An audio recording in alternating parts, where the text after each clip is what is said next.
வெற்றி விழாவில் சரோஜா தேவிக்கு எம்ஜிஆர் கொடுத்த விலையுயர்ந்த 4 புறமும் தங்க முலாம் பூசிய வெள்ளி தாம்பூலம். அதை இன்றும் பத்திரமாக வைத்திருந்த சரோஜா தேவி. நடந்தது என்ன? வாங்க பார்க்கலாம். 1962 சிவாஜி கணேசன் நடித்த பாசமலர் திரைப்படம் தங்கையை வைத்து நன்றாக படம் ஓடிக்கொண்டிருந்தது.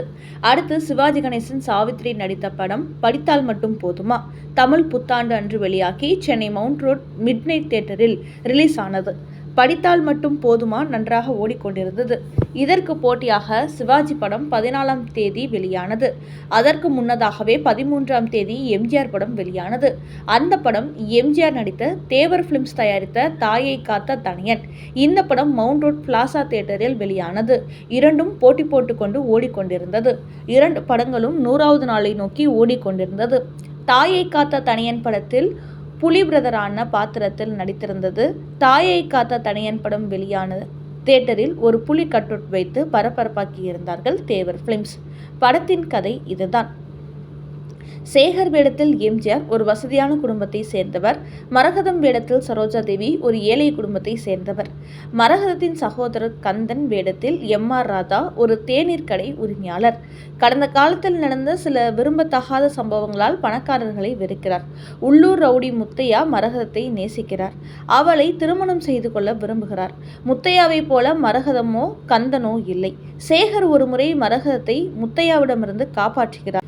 அதன் பிறகு மரகதம் தனது வேட்டை சாகசங்களில் ஒன்றில் ஒரு புலி அவரை தாக்கும்போது சேகரின் உயிரை காப்பாற்ற ஒரு வாய்ப்பு கிடைக்கிறது. இருவரும் ஒருவருக்கொருவர் அன்பை வளர்த்துக் கொள்கிறார்கள். இருப்பினும் பணக்காரர்கள் மீதான கந்தனின் வெறுப்பு அவர்களின் காதலுக்கு தடையாக வருகிறது. இரண்டு காதலர்களும் ஒன்றுபட முடியுமா அல்லது கந்தனின் வெறுப்பும் முத்தையாவின் தீய நோக்கங்களும் வெல்லுமா என்பதை கமர்ஷியல் கலந்த தேவர் பாணியில் படமாக்கியிருந்தார்கள். பாடல்கள் அனைத்தும் தேனாக இனித்தது. சண்டை காட்சிகள் புலியுடன் பரபரப்பாக இருந்தது. இதுதான் படத்தின் கதை. சேகராக எம்.ஜி. ராமச்சந்திரன், கந்தனாகவும் ரத்னமாகவும் எம்.ஆர். ராதா, மரகதமாக பி. சரோஜா தேவி, சேகரின் தாயாக பி. கண்ணம்பா, முத்தையாவாக எஸ்.ஏ. அசோகன், மாயாண்டியாக சாண்டோ எம்.எம்.ஏ. சின்னப்பதேவர் ஆகியோர் கதாபாத்திரத்தில் கச்சிதமாக நடித்திருந்தனர். இந்த படத்திற்கு கே.வி. மகாதேவன் அருமையாக பாடல்களை கொடுத்திருந்தார். பாடல்கள் வெற்றிக்கு பலமாக அமைந்திருந்தது.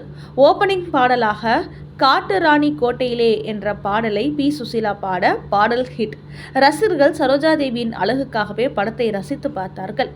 அடுத்து காவேரி கரையிருக்கு என்ற பாடலுக்கு டி.எம். சௌந்தரராஜன், பி. சுசீலா பாட எம்ஜிஆரும் சரோஜாதேவியும் நடித்த காதல் காட்சிகள் ரசிகர்களை மயக்கியது.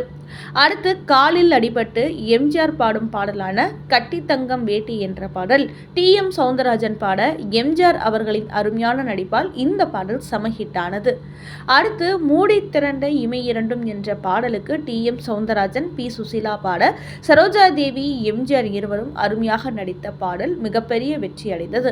இருவரும் சேர்ந்து அழகான காதல் காட்சியில் அசத்திருந்தார்கள். அடுத்து நடக்கும் என்பார். இந்த சோக பாடலுக்கு டி.எம். சௌந்தரராஜன் பாட எம்ஜிஆர் உருக்கமாக நடித்திருந்தார். இந்த பாடலும் பெரிய வெற்றி அடைந்தது. அடுத்து சரோஜாதேவி பாடும் பாடலான பெயரை சொல்லலாமா கணவர் பெயரை சொல்லலாமா என்ற பாடலை பி. சுசீலா பாட சரோஜாதேவி அருமையாக நடித்திருப்பார். இந்த பாட்டு ஹிட் ஆனது. இப்படி பாடல்கள் எல்லாம் ஹிட்டாக படம் 100வது நாளை நோக்கி ஓடிக்கொண்டிருந்தது. அந்த படத்தில் 100வது நாள் விழா கொண்டாடப்பட்டது. எம்ஜிஆர் பிக்சர்ஸ் நிர்வாகியாக இருந்து அனைத்தையும் கவனித்துக் கொண்ட ஆர்.எம். வீரப்பனிடம் எம்ஜிஆர் சொன்னார், இந்த 100வது நாள் விழாவை நாம் சிறப்பாக கொண்டாட வேண்டும். இந்த படத்திற்காக உழைத்த அனைவருக்கும் விருது கொடுக்க வேண்டும். அதற்கு உம்மடி பங்காரு செட்டியார் நிறுவனத்தில் ஆர்டர் கொடுத்து 4 புறமும் அசல் தங்க விலைகள் பொருந்திய கலைநயத்துடன் தயாரிக்கப்பட்ட ஒரு பெரிய கனமான வெள்ளி தாம்பூலம் தாயை காத்த தனையன் 100வது நாளான மேடையில் எல்லோருக்கும் தர வேண்டும் என்று எம்ஜிஆர் உத்தரவிட்டார். அதே போல 21/7/1962 அன்று வசனம் எழுதிய ஆரூர்தாஸ், இயக்குனர் திருமுகம், சரோஜாதேவி ஆகியோருக்கு நினைவு பரிசு வழங்கினார் எம்ஜிஆர். அதிக விலை கொண்ட அந்த பொருள் இன்று அதன் மதிப்பு 10 மடங்கு அதிகம். ஆனால் சிவாஜி கணேசன் பாசமலர் படத்துக்கு தனிப்பட்ட முறையில் ஒன்றும் கொடுக்கவில்லை. படித்தால் மட்டும் போதுமா படத்துக்கு சிவாஜி பிலிம் சார்பாக அவர் தம்பி சண்முகத்திடம் சொல்லி 3 சவரன் எடை கொண்ட தங்கச் சங்கிலியும் ஒரு பதக்கம் அளித்தார். இந்த 2 மன்னர்கள் அன்று உழைத்தவர்களுக்கு மரியாதை செய்தார்கள். படம் வெற்றியடைய வேலை செய்தவர்கள் இன்னும் உற்சாகமடைந்தனர். எம்ஜிஆர் கொடுத்த அந்த 4 புறமும் தங்க முலாம் பூசிய வெள்ளி தாம்பூலத்தை தனது வரவேற்பு அறையில் வைத்து அலங்கரித்து இருக்கிறார் சரோஜா தேவி.